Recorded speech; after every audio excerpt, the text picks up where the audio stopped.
Hey there, Foster Care Nation. This week we have a great episode for you. This week we're going to talk to John and Valerie Hayes. I've known John Hayes for many years. John worked at the police department that my father worked at years ago, and I've known him since I was a kid. We were reunited a couple of years ago when a lady we knew who owned a bookstore in town where we took the kids happened to mention her husband's name. When John showed up, sure enough, it was the same old John I'd known for many years. I just hadn't seen him in a long time. Come to find out, over the years, John and Val had been working for the cause of orphans since about 2005, when they went to Kenya, Africa. At that point, they started a not-for-profit organization called Mercy's Hope in 2007, where they work with orphan kids due to various tragedies in their homes. In 2013, John and Val were introduced to a 3-year-old named Jesse. He came into their lives and has been a fixture ever since. Valerie is a school counselor and has seen many kids come through with lots of different tragedies, traumas, and a lot of those kids were in foster care. John has been a police officer this whole time, so he has seen the many layers of brokenness in families in his job. They're both Christians and take seriously the verse James 1:27, where it says that true religion to God is to care for the orphan. And that's what they've been doing. So we sat down and talked with them this last week, and we wanted to share that with you. Foster Care and Unparalleled Journey With Jason and Amanda Palmer. We like to talk about foster care and adoption and anything related. We tell stories about foster kids, bio kids, adoptive kids. We talk to caseworkers and anybody involved in the foster and adoptive system. If you have any questions, feel free to reach out to us. You can reach us at fosteruj@gmail.com or check us out on our website at fostercarenation.com. Hi, and welcome back to Foster Care, an Unparalleled Journey with Jason and Amanda. Today we have John and Valerie Hayes with us. John and Valerie are a couple that I met a few years ago. I met Val at a bookshop where she was working in our little town, actually the town right next to us. And I found out later that I may have met her husband before. It turns out that John worked for the same police department my dad did. And I had known John as Possum, I believe, long before I actually knew what his real first name was. I knew his last name and I knew his nickname, but I didn't know his real name. We got to know John and Val. That's just a great couple, and they knew that we were involved in the foster care system, and we had talked about it a lot. And we had, Valerie was at the bookstore. We'd bring the kids by all the time and had a great time there. And as much as we had talked about it, they had not decided to make that jump until one day. Until one day I talked with, I don't remember which one of you guys told us the story, but we met and said, hey, yeah, by the way, there's a little guy in our life. So they're here to tell us the story about their experience and their time with that. How are you guys doing today? Doing well. How are you? Doing really well, thanks. We are crazy in our house full of kids who are all home because we're avoiding this scary virus. Yeah. So if you hear voices in the background, you're probably going to hear my kids today because they're in the house and they're all wound up. Yes. And right on cue, the big laugh comes from the other room. Oh, yeah. The 4-year-old the other day, instead of taking his nap, he found a pair of scissors and gave himself his first haircut. I mean, he's had haircuts before, but not of his own doing. This is the first haircut he's done. Yeah. He ended up shaved bald. He looked like he had the mange. Yeah, I think he was going for that new style called the mange do, because. But it was it was so cute that you couldn't even be mad at it. Right. Do family pictures because then you can tell the story for the rest of his life. Yes. You guys have a little guy staying with you, Jesse. And how old is Jesse? Jesse just turned 5 in February. How long have you guys had Jesse? So Jesse came to us in June of 2018. He was 3 years old at that time. So we've seen him through his 4-year-old birthday and his 5-year-old birthday now. Wow. Yeah. So how did you guys get involved in Jesse's life? So at the time we were at a church that really does a lot of ministering to homeless population and recovery. They do a lot with the people that are in recovery. And so it's real common to have people just come in off the streets or people bring people off the streets. And back in January of 2018, that the Jesse's father walked into the church with him, and basically they were actually under a bridge in, I believe it was Winsville. Parents are very transient and struggle with addiction.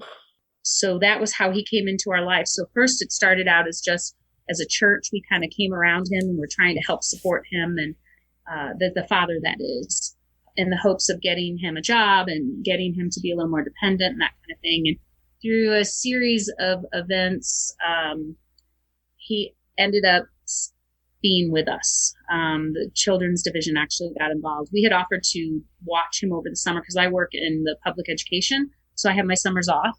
And so I offered to babysit him so his dad could work. And at that point, children's division had gotten involved because of some things that had happened.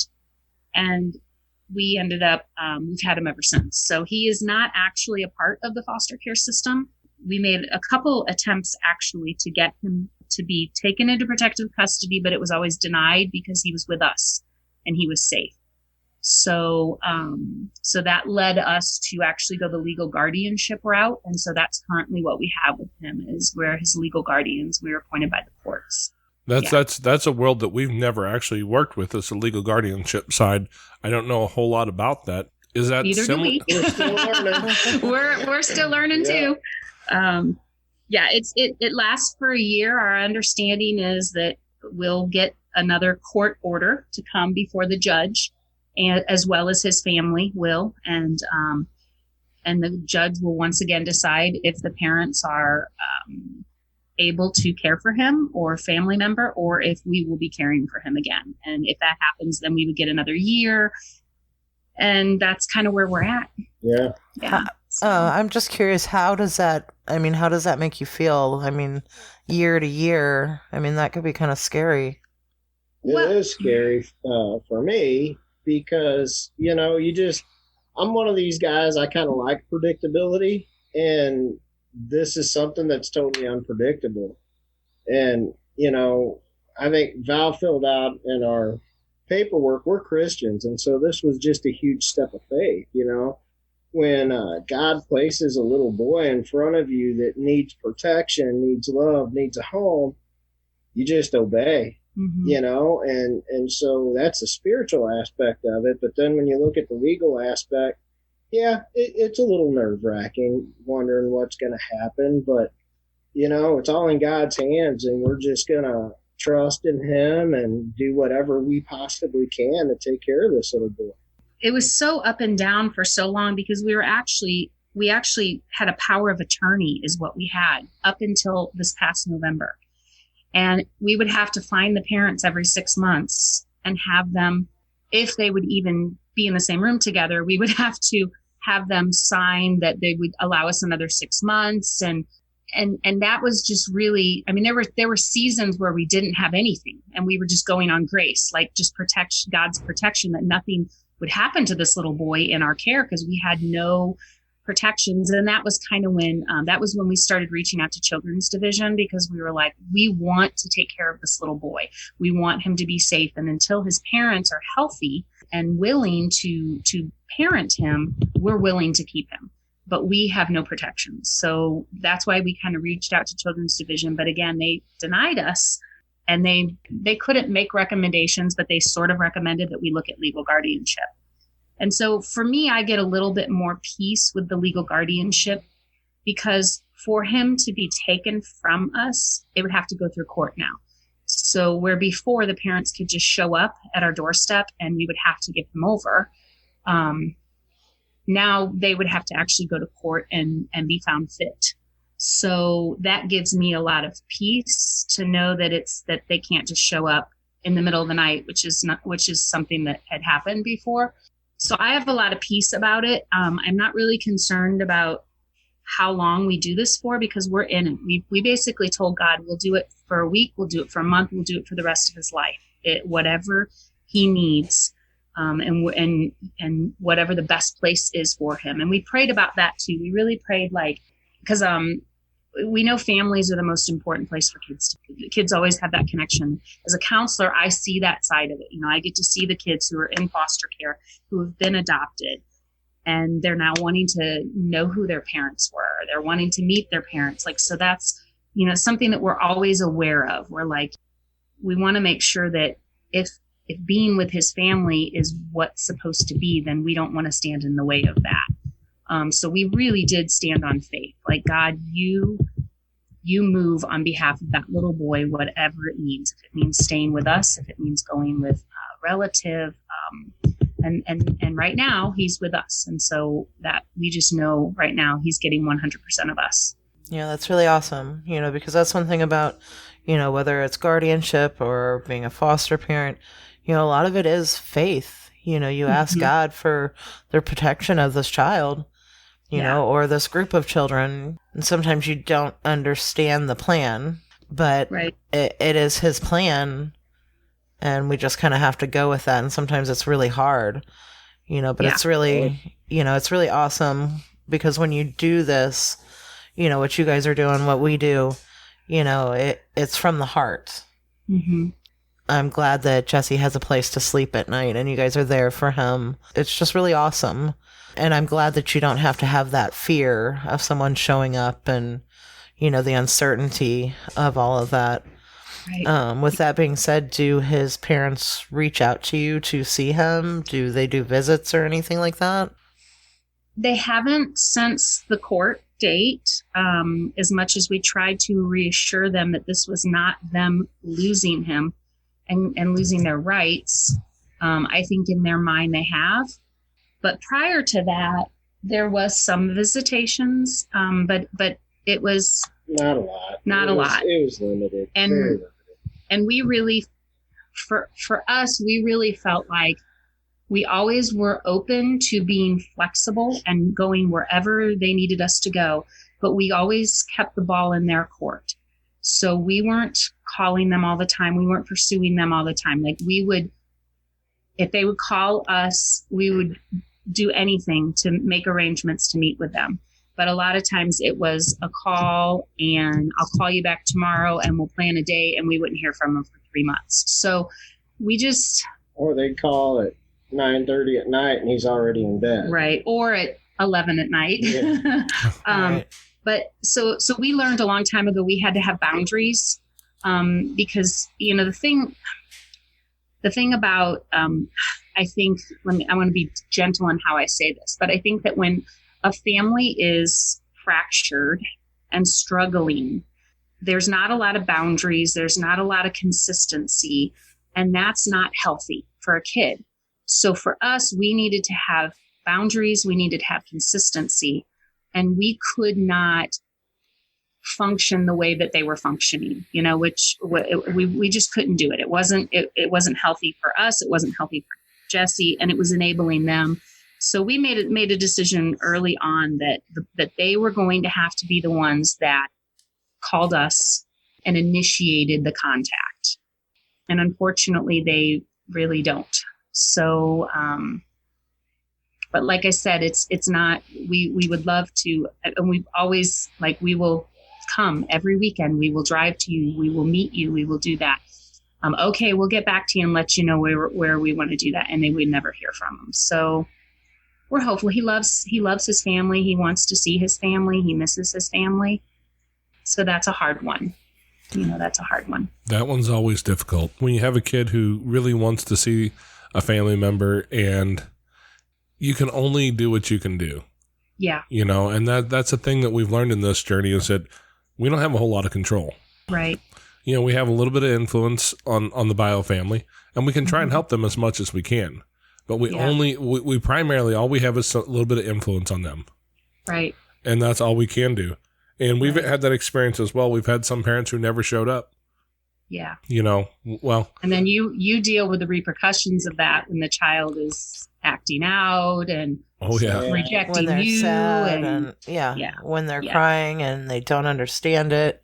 Yeah. You know, and it breaks your heart. It does. And it's hard not to get a bitter root in your soul. Oh, it is.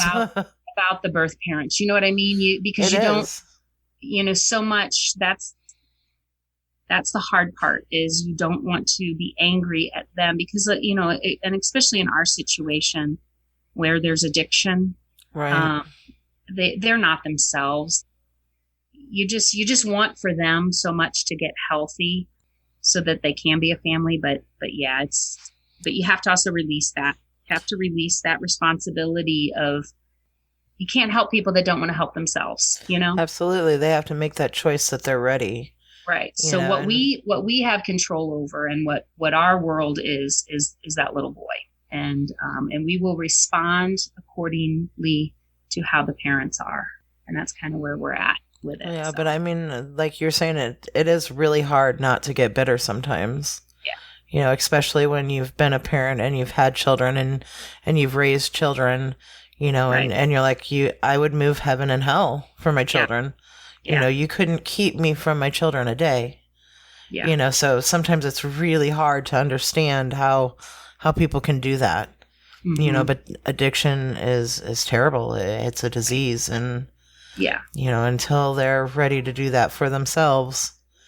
Our little guy, just the other night, I was out on the porch with him every night. He likes to spend just a few minutes of time with just mom, and we sit out on the porch and we look at the stars and we talk, and he chalks on the concrete and stuff. But the other night he hopped up on my lap, and we were having a conversation, and he said, "Mommy, do you think if Angela," which is his birth mother's name, "do you think if Angela seen me that she would stop doing drugs?" Oh. And He's it's 6. just, he's 6 years old, and it's just so tough. Yeah. And you care so much for your baby, Mm-hmm. and there's some things that you just can't heal for them. Right. You help them, you do everything you can, Mm-hmm. but still, I mean, it broke my heart. Mm-hmm. And it's just like, it's really hard to not be bitter at someone when you see children hurting that way.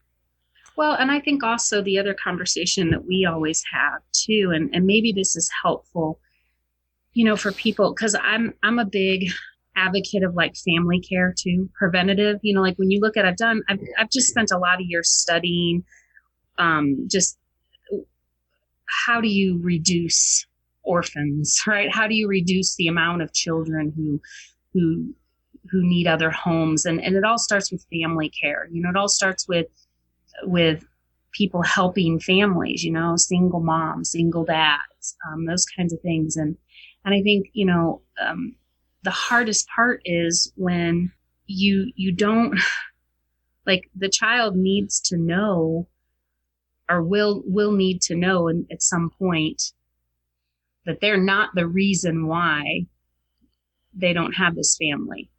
But they're going to own it until you can tell them. And that's the hard part too. It's like, I can't tell you that this is A, B, and C, or why they're not with you. But you also want to honor and protect that family, because family is, blood is, what is the saying? Blood's thicker than water. And so we have to honor mom and dad, because there's a loyalty there that we'll never understand. He's, as a 3-year-old, there was a loyalty there. As a 5-year-old, there's a loyalty there. So we will never speak ill of his parents, and to him. Really, we try not to do that in practice anyway. But we have to honor that. And so the question that we talk about too is how sad it is that they don't get to experience this beautiful child that we're experiencing. Absolutely. Like we look at him and we're like, we are so blessed that this little boy calls us mommy and daddy and loves us, and they don't get to experience this. And that just makes me so sad for them, Absolutely. Every adoption that we've done, we've done 4 now. We've adopted 4 children. And, it's such a relief when you get to that point, but also there's a sadness for that loss, because it's a loss for our child, for our child's birth parents, and that's really sad. There he is. I told you I wouldn't take long. Oh, that's all right. But I mean, it is, and I think about those things too, what their moms are missing out on. And, you know, I'm thankful that I get to experience it, and I love it and I cherish it. But at the same time, there's a mama out there that isn't getting to be a mama. And there's a daddy out there that's not getting to be a daddy. And I try so hard to, when I do have a relationship with, especially the mom, I have some real strong boundaries with the dad, but for the mom, you know, she's the one that I would try to love more, you know what I mean? And I always try to get into her heart, and you know, she loves her son. Absolutely. The way she knows how to love her son, you know, and but her own life keeps her from doing what she needs to do. And we've been blessed as well in that they have been appreciative, you know what I mean? And that doesn't always happen. Oh, you're right there. Yeah. And like I said, I think that in this season where we're not hearing from them, I think it's because they're pretty angry with us now because we did do something legally, where prior to that, I think they were very grateful that we were helping them and loving their son in their absence. And the other thing was I want to interject though. I also think there comes a point where we had to make it legal because we were kind of enabling. We weren't giving them any reason to better themselves. Right. And it was jeopardizing this little boy as well. And also, too, it was putting us in a trick bag if we needed to get education for him or medical care for him. So, you know. Yeah, because we had nothing. We didn't have a birth certificate. We didn't have Social Security number. We had nothing. And so, you know, basically they were, I think, upset now because there isn't accountability. And our motive behind it wasn't necessarily to make them accountable as much as it was we needed to protect Jesse. And that's... Well, yeah, he deserves some stability. Mm-hmm. Exactly. You know, because kids need that. They need that stability. Mm-hmm. You know, and they probably are angry because now, you know, they're going to have to do something. You know, they're going to have to do something to better themselves if they want to be parents. Well, I imagine they were probably pretty comfortable with the idea of them living their life how they want. And, you know, especially with addiction running rampant, because we've, you know, pretty much everybody has seen that somewhere in your friend group, in your family, somewhere. We've all seen addiction run rampant through somebody's life. And if they're able to let that go and not have to do anything about it, and then you guys are taking care of the work that they don't have to take care of. Right. That, I think you're right, John. That sits in that category of enabling if you're not careful. And if nothing else, it makes them make the decision whether or not they want to do the hard work to get their kids back. If you go back and listen to some of our older podcasts, well, I say older like we've got that many, but several weeks back, there's a podcast called Hope for Amy. And Amy is a gal who was, she was addicted to methamphetamines and would start out as a young girl, start out with some recreational use, and it turned into a real big deal. She got into manufacturing, she got into selling. And when the police department kicked her front door in and put her and her kids and her husband on the floor, I want to say they found somewhere in the neighborhood of about $10,000 worth of meth in the house. Yeah, she openly admitted she was stealing. She was like, she had a hookup. She was a full-blown dealer. And that's the life that her and her husband were living. And it wasn't until that happened, till the state came in and took her kids, that she went, oh crap. Had to be rock bottom. Yeah, something has to change. And that was her rock bottom. And today she has her kids back. She's got 2 or 3 years clean and sober, I believe now. Wow. It's awesome. She turned her life completely around. It's possible. It really is possible, you know, and we saw that just in the church that we ministered in for several years, where, like I said, I would say 80% of the people there were recovering from addiction in some way, shape, or form. And we saw all over the board. We saw the people who had completely lost parental rights and were fighting to get their kids back, to being their kids in foster care, and they haven't lost parental rights yet. And so it is possible. You know, and the thing is that's where I go back to that whole family care piece. And I'm not sure, you know, who your audience is, and if there are people that listen that are in the position of possibly losing their kids or not. But, you know, for people that aren't in that position, we need to be helping families that are stressed out, especially during this season. Like right now, we've got everything going on and people are losing their jobs. And And this is the great time where people can be looking for people who might need help, looking for single parents, especially who are struggling. Well, there's another piece here too, and it's one Val talks about, and it's a poverty mindset. Yeah. You know, when people hit a certain level in their lives where they're homeless, they're unemployed, they're relying on chemicals to, you know, abuse their body, they get this mindset that they just can't get out of it. Yeah. You know, and can't see another way. And so they're living hour to hour and day to day, as opposed to, if I can do this aspect of my life, I can get out of this situation I'm in. They just they can't see beyond the moment. Right. And I think part of what needs to be addressed is, how do you reprogram people's thinking so that they do that? You know, because the kids are the ones who ultimately pay for it, and then the cycle continues. Absolutely. Because That's what I was going to say, is there's a cycle, and it's just like learned behavior. Yeah, it goes on and on and on. It starts back with great-great-grandma, and, you know, the next generation, and the next, and the next. And there's got to be someone that says, this is enough. Enough.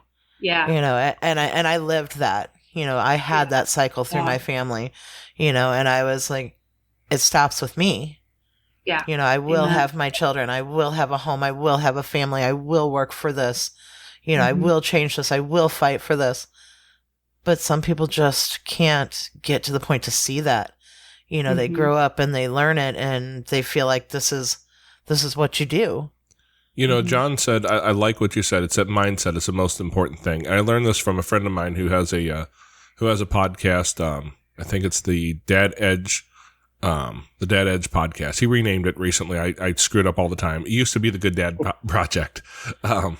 But Larry Hagner is the guy who runs it, and he has a great piece about that mindset. It's the difference between a growth mindset and a fixed mindset. And the difference is simply this. It's one word, and this is the word you have to like teach people, and it's 3 letters that are so hard to teach people. It's the word yet. I can't do this, or I can't do this yet. And learning that there's a yet on everything. You know, Einstein couldn't do yet. He couldn't do it yet, but he figured it out, right? Edison was the same way. Every one of us has been at that point somewhere in our life. And if you just apply that to the stuff that it's mostly not complicated. Most of life is not that complicated. Sometimes it's hard.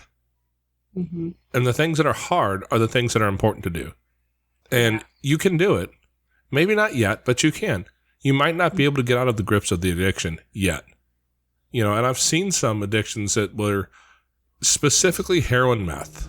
Those two, if it's heroin or methamphetamines, those are the two that you get one chance to say no. After that first time, I'm not convinced you always have a chance to say no. You know, it gets such a grip. It steals your soul.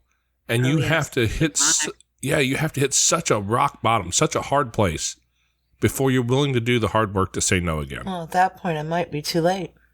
A lot of times it gets to that point. You know, I mean, we've probably all known somebody who's been found with a needle, you know, stuck in them, and that was the last chance they had because they just never got to that place yet. And what I love about what you guys are doing, because this is one of the things, this is a real personal thing to me, because I grew up in a church that was kind of cult-like. We were very judgmental, and we were going to heaven, and the rest of y'all sinning bastards were going to hell. That was just kind of the mentality that we had in our house, right? At least as a child, that's what I picked up out of it. That may not have been what they were trying to say, but that's what I heard. And it was really easy to look at that whole thing from a judgmental point. You know, we could look at the different denominations and tell you why they weren't doing it right. And what I realized when me and Amanda were first looking, actually before we had even looked at foster care, I was listening to a radio program.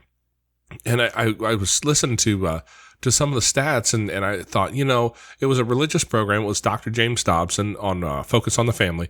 And I think the stat was 1 family out of every 3rd church, if they adopted a kid out of foster care, the system would be empty tomorrow. And I thought to myself, all these religious folks, you guys all think, blah, blah, you're all so good. And look at what you're not doing. I've read that book. It says orphans and children quite a few times. It's it's a real obvious thing that, God keeps saying orphans and children, orphans and widows, orphans and widows.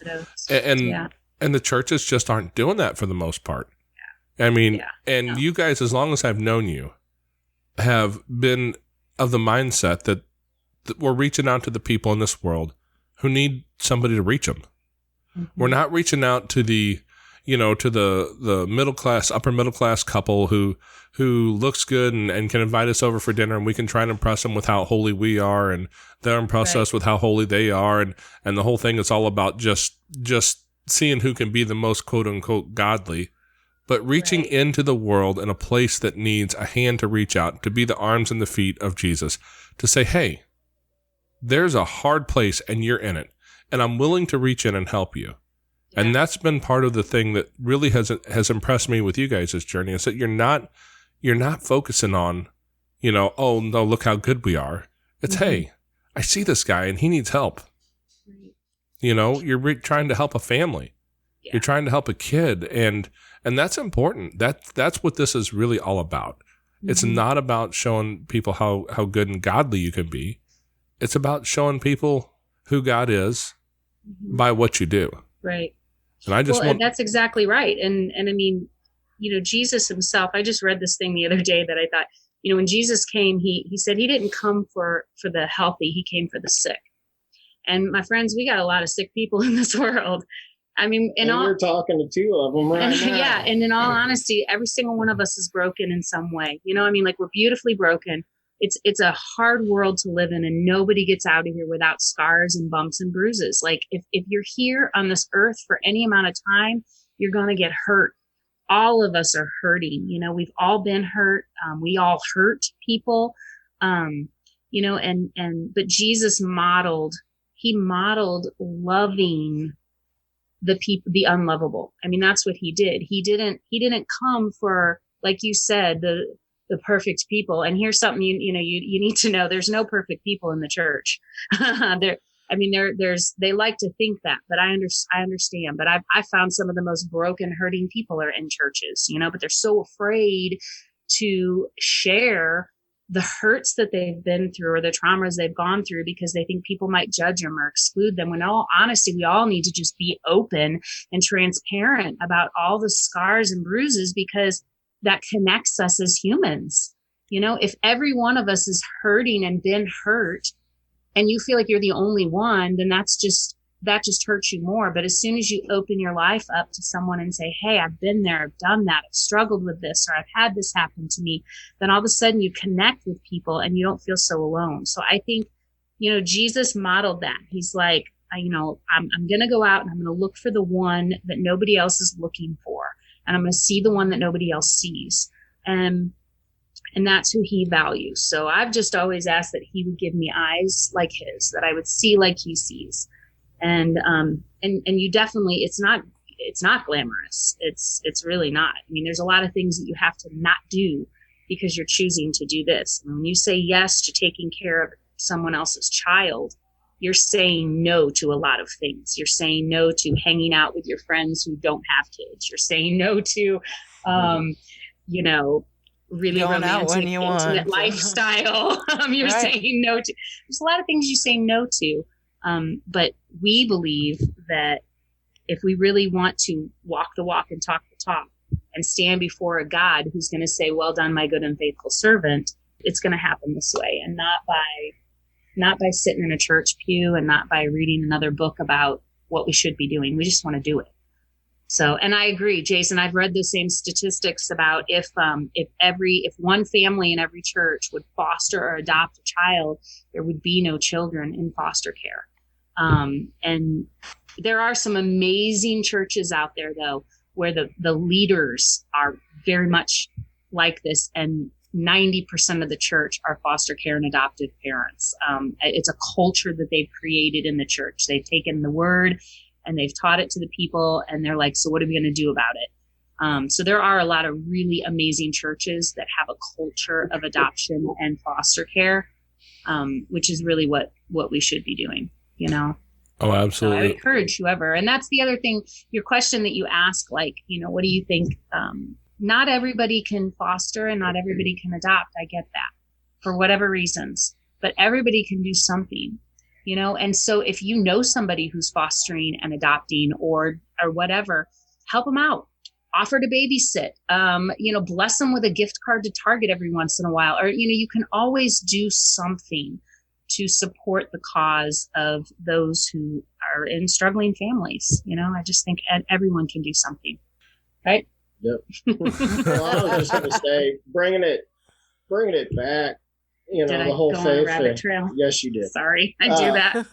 My Adderall's wearing off. Val and I were in a situation in our life when this little guy came into our life, and our two boys had grown up and moved out, and we're doing okay, and God places this situation in front of us, and I can honestly tell you, this is the first time in my life that just blind obedience to the Lord kicked in. I mean, there was no, let me pray about it, let me talk to 100 people about it, and then reconvene in a meeting. It was like, here's this little kid in crisis, and we're in a position to help. You just do it. I mean, I'm a police officer. We covered that.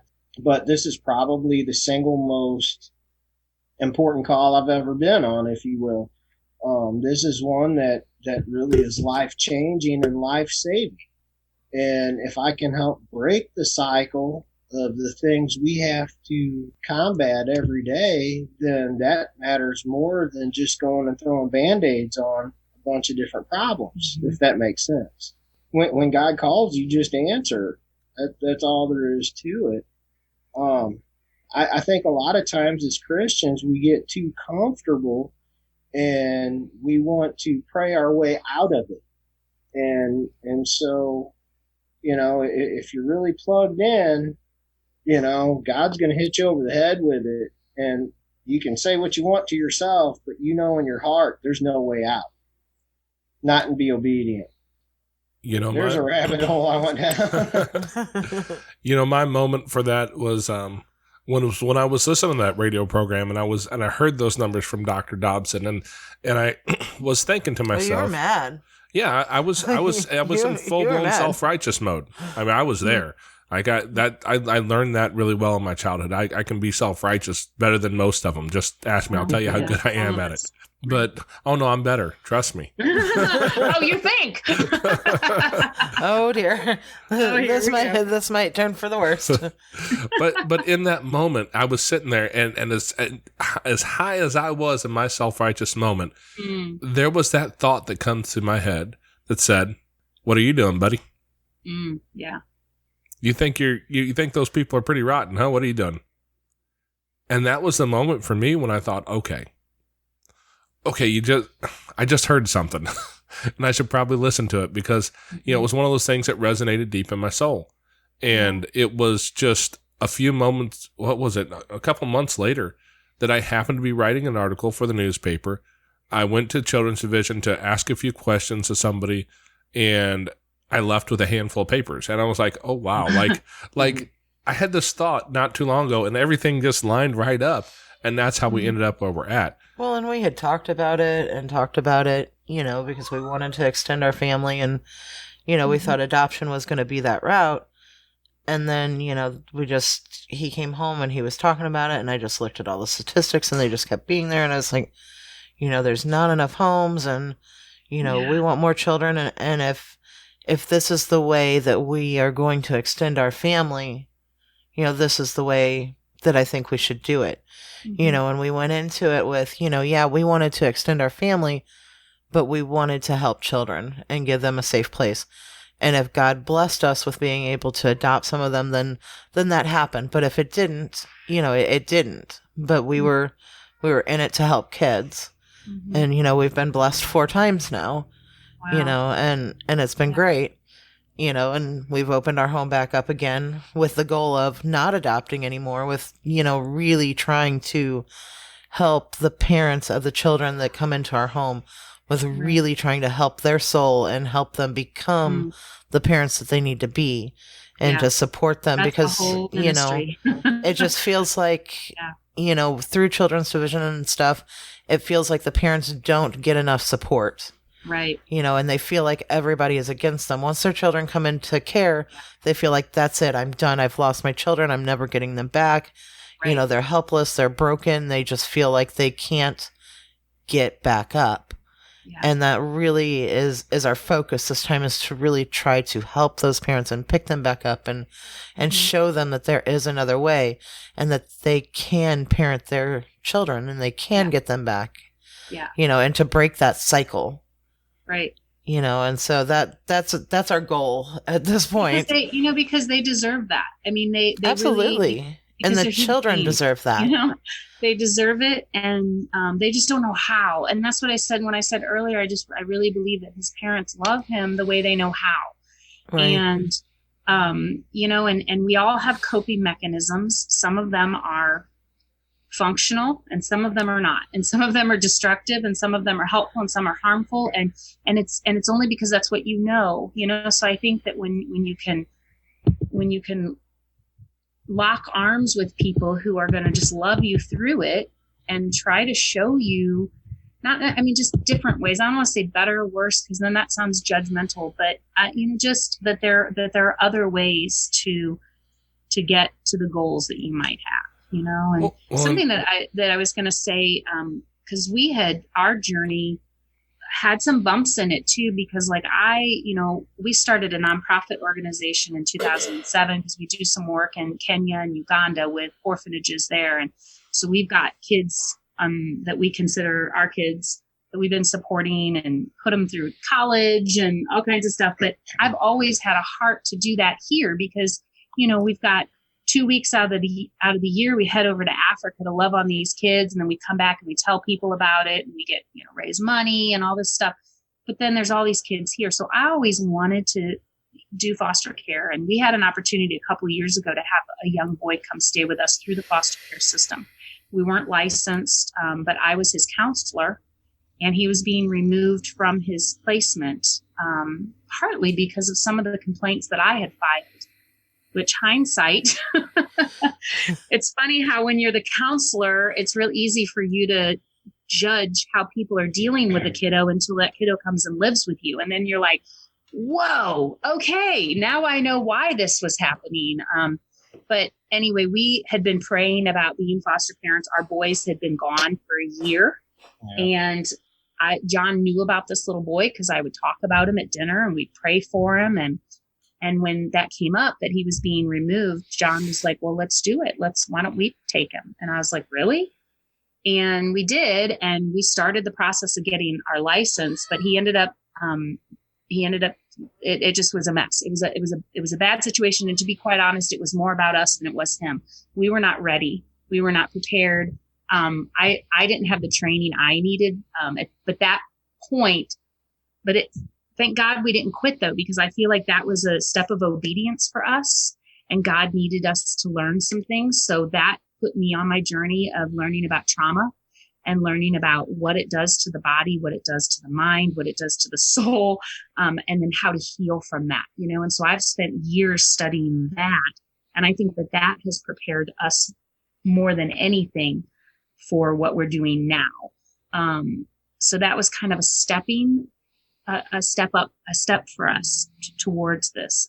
But it was a hard one. I mean, it was, there was a great loss, when we lost him, that boy. And, but, don't give up. So, you're going to have those bumps, but I do think it's important that, especially if you're a married couple, doing this, you have to be like-minded. It can't be one person wants to do it and the other's like, whatever. You have to be a mom and a dad. It can't. Oh yeah, you got to have a team. You got to be a team. Has to be. And because there's just going to be days where, you got to be able to support each other when one's down. And you have to give each other time. Basically, you got to be each other's cheerleader, and communication's the key. Especially when you're empty nesters like we were, we started getting comfortable with a certain kind of lifestyle, and then boom, here we are with a little guy again. You almost have to relearn how to be a married couple with children again.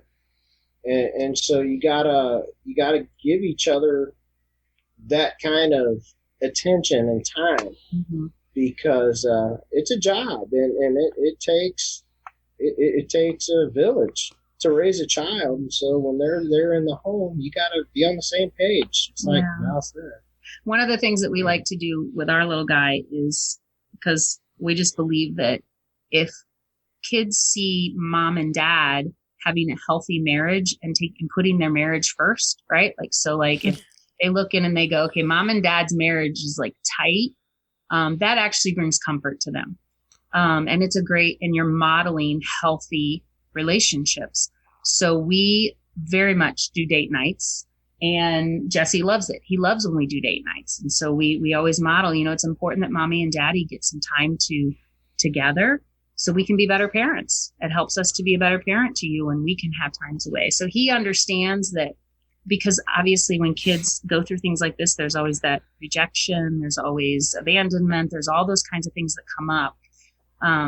So just teaching him that it's okay for mom and dad to go and have a date or be gone for the evening, or the weekend. Will be back, And we will be back. And, exactly. and that's that can be really hard for kids sometimes. I remember the first time me and Jason dropped the kiddos off to spend the night. They spent the night with Jason's sister, and it was the first time that Janai and Deshawn had gone anywhere for the night away from us.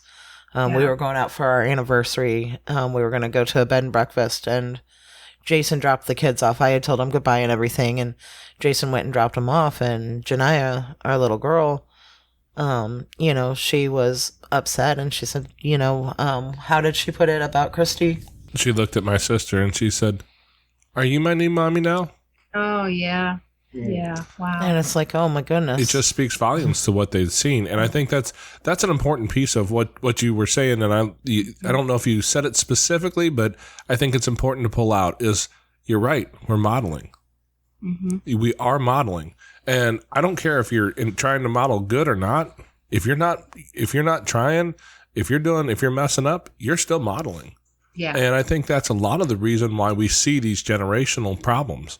Because we have parents who model poor behavior for kids, who model the self-destructive behavior, and that's all they've ever seen. That looks normal, so they repeat that behavior. That's normal.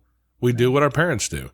Even though as teenagers we swear we'll never be nothing like our parents, and then we turn out very much like them. My stepmom more than once has looked at me and said, "I hear your dad when you laugh." Right. Just all those little simple things. I learned so much from my dad that I didn't even realize.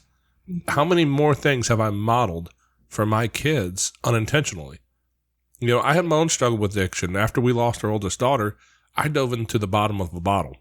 Yeah. Me and whiskey were good friends for a while. And I look back and realize that for my older boys, I was modeling something.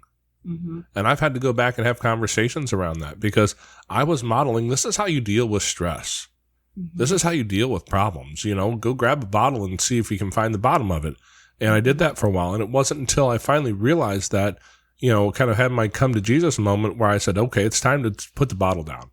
It's time to live a life intentionally and fix some things in your life instead of sitting back and just turning it all off with the whiskey. That I realize that I'm modeling every day. If I'm angry, I model how I behave when I'm angry for my kids, and they're going to give that right back to me. I have a 14-year-old son who I know that the easiest way to get him wound up is to be loud and angry sounding. And guess what? He's going to do it right back. I promise you. But if he's all wound up, and if he gets all wound up and excited, if I can respond to him really nice and calm, I'll bring his attitude, his anxiety way down, and suddenly we're having a conversation again. And even those little pieces, everything we do is modeling, whether it's intentional or not. So we better be intentional about the things that matter, that are going to change our lives for the good. Right. Because, and we also know that kids that come out of adverse situations, I mean, they do a lot of sabotaging too. So, they need predictability. And if, getting you to yell and scream is predictable, then I'm going to do whatever I need to do to get you to that point, because I know how to respond in that way. And so then when they're in a new situation where, wait a minute, mom and dad don't hit me, mom and dad don't scream at me, mom and dad don't whatever, that's really messing up their neurological pathways, and it takes time, it takes time to push through. And that's why with the younger kids, it's a lot easier, right? Because they're the neuroplasticity of their brains and what have you. But yeah, you're absolutely right. We have to stay consistent. And as a counselor, I'm sure you know who Karen Purvis is, right? Who is it? Karen Purvis, TBRI. No. Okay. Well, that might be something to look into. I've learned a whole lot from her. Karen Purvis actually passed away a couple of years ago, but she seems to be kind of the godmother of TBRI, Trust-Based Relational Interventions. And she talks a lot about the trauma and how it affects the brain. And, now that we can see on the MRI, you can actually see the damage, the physical damage. Yes. The brain changes, so it reacts differently. And she has some really interesting ways of re-teaching yourself to deal with kids' behaviors, not because this behavior is a kid being defiant because they're just testing your boundaries. That happens. But sometimes you're dealing with some after effects of trauma. And learning how to kind of work through that. It's such a powerful thing. And whether you're dealing with your kids or you're dealing with other adults on a day-to-day basis, whether it's a bio parent or just somebody at work. John, I don't know if you've ever messed with anybody who had some trauma in their life and was acting out a little bit. Never, right? Nah. Never. Doesn't exist. But it's such a powerful thing to learn to look at behavior as, as the effects of trauma sometimes. Because if you learn how to approach that differently, you have a different response from them. Right. And that's been modeled to me most clearly in my 14-year-old son, because I can spin him up and have a fight on my hands in 30 seconds flat, and I can calm him down and have a conversation in those same 30 seconds. And that choice is up to me. John, I think you would probably call it verbal judo. Yep. That's what it's called. Yep. That's a lot of it. And I learned a lot of that from my dad. When that first came out and they first started teaching that in the police world, I learned some of that from him, and I never really understood all those pieces. Mm-hmm. But as we've gone through this, it's been such a powerful thing to learn that, hey, if I can talk with these, with a bio parent, with a kid, if I can be vulnerable and tell parts of my story that aren't easy to tell, that don't make me look like the savior coming in to save this whole world. I'm not coming in to save you. I'm not coming in to save your kids. I think a guy we interviewed had a great line I loved is, all we're doing right now is we're giving our family to a kid. Our kid isn't taking you, our family is not taking your kid away from you. We're just giving our family to a kid for a while. I like that. And as long as I look at it like that, and I'm trying to do the right thing, I can actually have a relationship that can usually be positive. I mean, you deal with what you've got, and sometimes if you have somebody who's in the throes of addiction, maybe that's harder to work through. But you do everything you can, because at the end of the day, the best thing you can do for a kid is to give them every opportunity to be able to sit down at dinner with their mom and their dad, who both love them enough to put away their addictions, to put away their problems, to grow up and take care of them. Mm-hmm. And that's been kind of our real goal in this as we've grown through this foster care journey, because I don't know that we started with that goal in mind. We hadn't been through enough to understand that. But Jesse sounds like he's fairly fortunate because he has you guys. John, who's probably dealt with more people in traumatic situations than we want to count. That's just, the world he's in.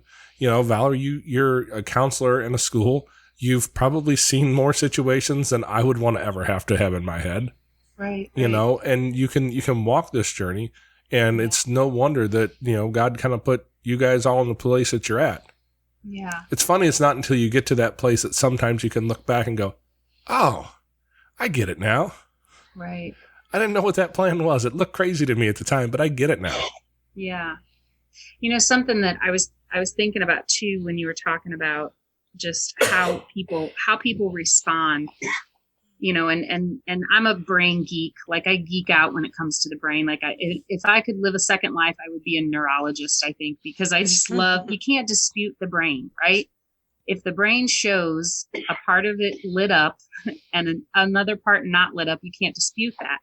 And the thing that I love to say, and I say this to a lot of my teachers, when we have a child who we know has experienced some adversity in their life, and they're responding in a way we don't like, doesn't fit into our little box of how they should respond. And they say, well, he or she is choosing to do that. And my response is always, I agree. It's a choice. They are definitely, it's choice behavior, because they only have two choices in their bag of tricks, because they have only learned two ways to respond to stress: fight or flight or flee, whatever it is. And I said, we have to teach that there are other ways to respond when stressful things happen, and we all do it. When we all get stressed, we all respond how we know to respond. And like I said earlier, sometimes those things make it better, and sometimes those things make it worse. And so I think it's super important when we're working with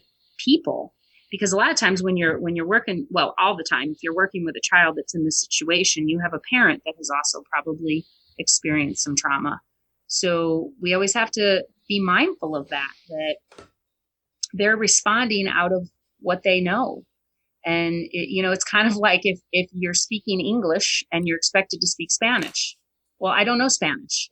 I can only speak English. Well, no, you need to speak Spanish. You need to speak Spanish. I don't know Spanish. And I think that's kind of how it is too. And we expect people to respond the way we respond when they've never learned how to do that. They've never experienced that in their world. So does that make sense what I said? It does. It does. And I'm not going to try and jump off into the brain world with you, because we'd probably both geek out for another hour and a half. Oh, we should get coffee then, because oh my gosh. When we can get together one night, it would be awesome, because I was talking to Jason. I'm like, whenever you said you were looking for the address and stuff, I'm like, I would love to have you guys over and, yeah. and all that. But it's just, the world that we're in at the moment. This is what we get to do. Yeah. Virtual. But this moment will pass. It will. This moment will pass. And when it passes, sitting down and having a dinner together, and, that would be awesome. That would be good. And for the listeners who might be listening to this in 2021 or something, we're in the middle of the coronavirus thing. And so social distancing has kept us, a ways apart. At least that's what they tell us we have to do. Instead of quarantine, we're social distancing because it sounds nicer. Right. But I wanted to touch on one other base real quick. You mentioned Mercy's Hope. Yes. I know that's a passion project for you for a lot of years.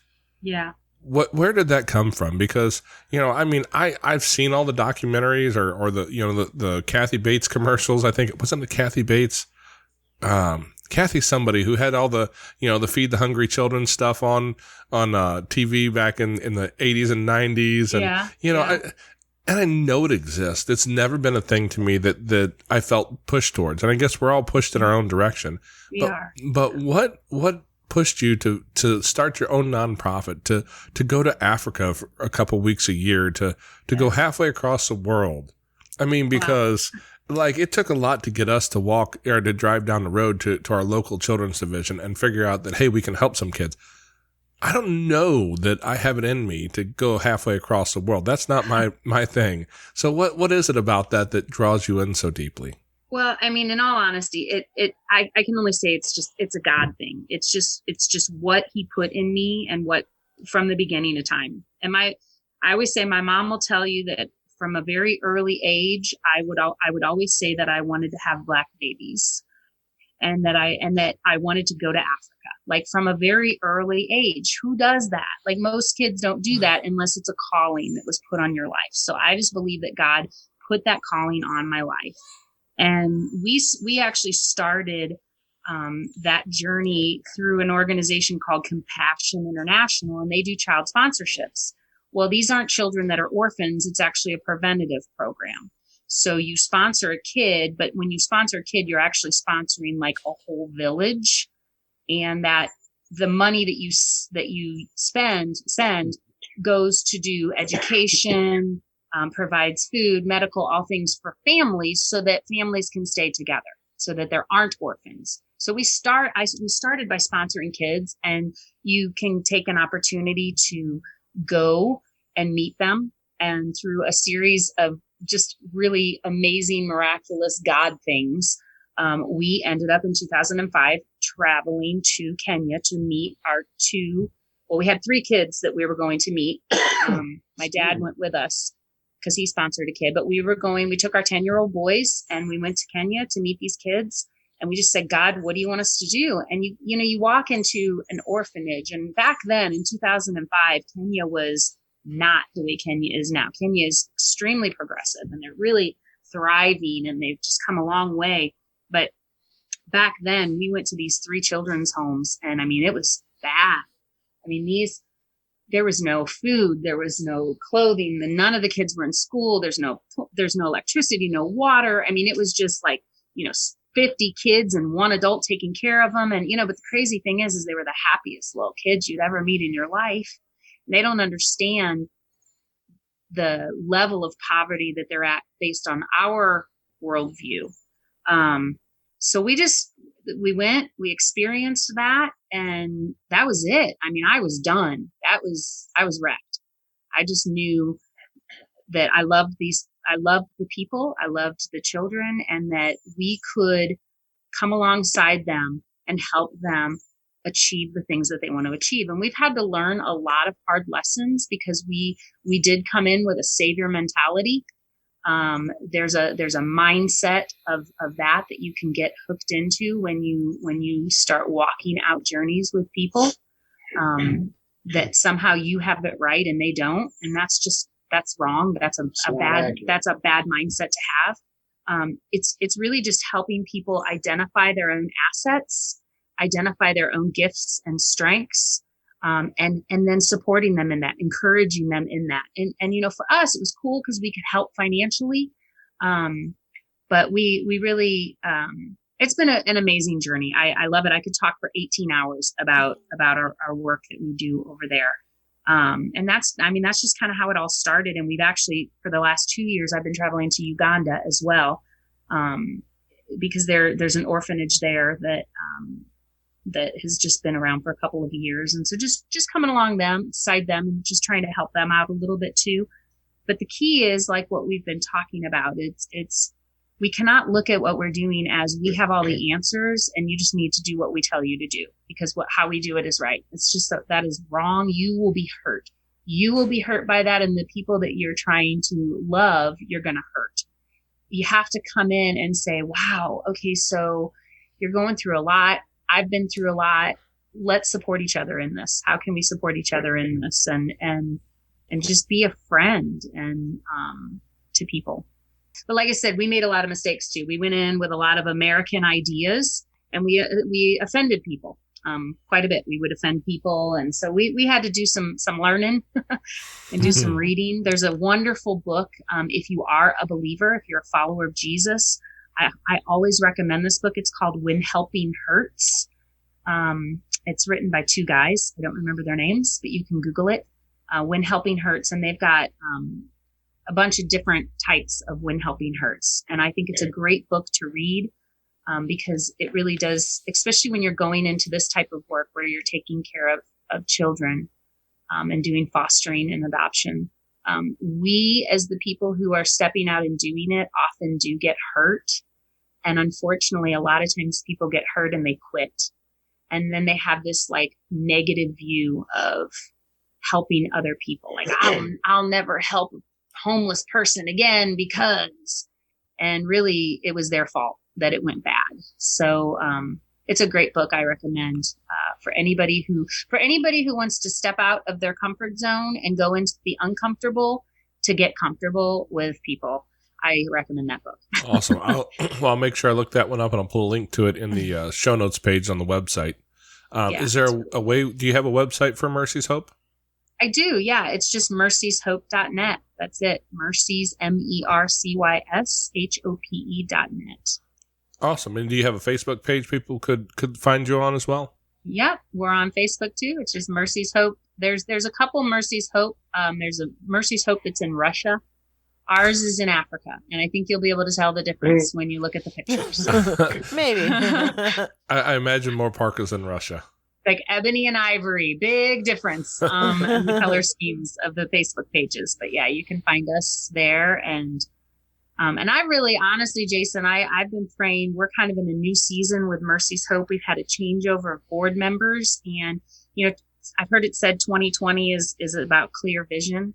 And that's kind of where we're at with Mercy's Hope. We are looking for like a new vision for Mercy's Hope.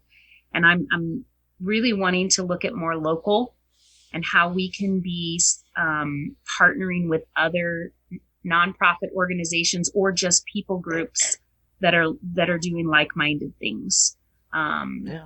So be praying with us about that. Maybe we can all put our heads together one day and dream big. There you go. About what we do. Yeah. It's hard to do big if you don't dream big. That's right.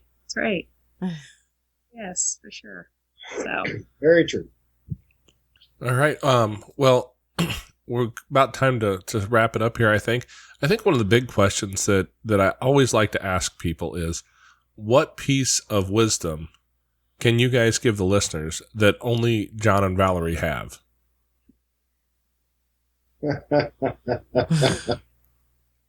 I don't think we possess any wisdom that other people don't have.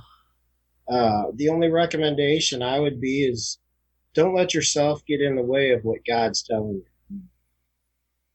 you. Good. I think that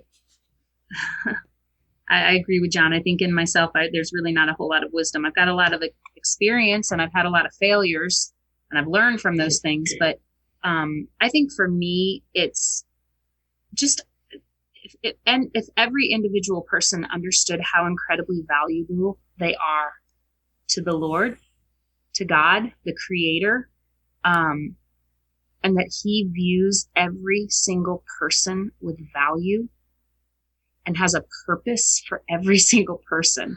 If we could just grasp that as people, perhaps we would be kinder, perhaps we would love better, perhaps we wouldn't abuse and abandon and do the things that we do. And so first we have to recognize that for ourselves, that we are so loved by a good Father. And he just wants so much for us to just love each other. So I don't know. That's my thing. That's what I bring to the table, is a whole lot of love. Wow. Well, don't sell yourselves short, because we all have our shortcomings. We all have our mistakes and our experiences. And the more of those we have, the more wisdom we gain, because that's where it comes from. Yeah. Most all of the wisdom I've ever gained has came out of bad decisions. Right. I heard a saying, the road to wisdom is paved with many, many mistakes. Well, I must be on the right road then. It's a long road. Yeah, it is. Well, I appreciate that, guys, because it's you're both, you've got this unique experience. You've been put in this unique place, and you have a unique set of knowledge and experience and wisdom to give to people, and a whole unique family to give to a little boy. So it's amazing what you guys are doing for Jesse, because, I've often heard it said, as many kids as we've had through our house, you can't save them all. You can't save them all. You can't save the whole world. And I love the answer that's, you're right, I can't. But I can, for one little world, I can change that world. And that one little world is going to go out and change somebody else's, because they got a new perspective, a new look on life, and we can all do a little bit of something. Right. Yeah. Absolutely. And I love Mother Teresa says, not all of us can do great things, but we can all, what does she say? Not everyone can do great things, but we can all do. Never mind. I just chopped it. You can edit that out, right, Jason? Yeah, we can. You can wait. You can edit it out, actually. Yeah, you can edit it. Edit that one out for me. Well, she did. She said a really cool quote about, and it's actually at the bottom of my email, but we can all do great things. We can all do little things with great love. That's it. Not all of us can do great things, but we can all do little things with great love. Something like small things with great love. Okay. There you go. Fix that for me, Jason. I told you my Adderall's wearing off. What can I do? It happens to all of us. But I still have a fairly large cup of coffee sitting over here, so I'm in good shape. Oh my gosh. Well, we really appreciate you guys coming on here and sharing your story with us today, and I'm certain it will inspire somebody out there. The world's full of broken people, and learning that you can be a broken person who can help build a place where young hearts can be mended. Yeah. Amen. Well, thanks. Thank you. Thanks for allowing us to share our hearts with you guys, and thank you guys for just for staying the course and doing what you're doing too. Well, thank you. I hope you guys enjoyed today's episode with John and Valerie Hayes. Don't forget, we have new episodes drop every Friday, so be sure and come back and take a look. Or better yet, hit the subscribe button. If you're on iTunes, be sure and leave us a 5-star rating and review. We also have a Patreon account. If you guys would like to drop us a couple dollars to support what we do, we would really appreciate it. If not, the best thing you could possibly do for us is to share this content with some of your friends and family. You can find all those links over on our website at fostercarenation.com. We have all of our older content up there. It gives you an opportunity to listen to foster care perspectives from kids, foster parents, caseworkers, psychologists, and anyone else who comes through to tell us their story. If you would like to be featured on our show, email me at fostercareuj@gmail.com. Be sure and write podcast in the subject line so I don't let it get through me thinking it's just spam. Also, if you want to see us on the YouTube channel, we're also over there if you prefer that platform. Just search for Foster Care and Unparalleled Journey. And as always, Thank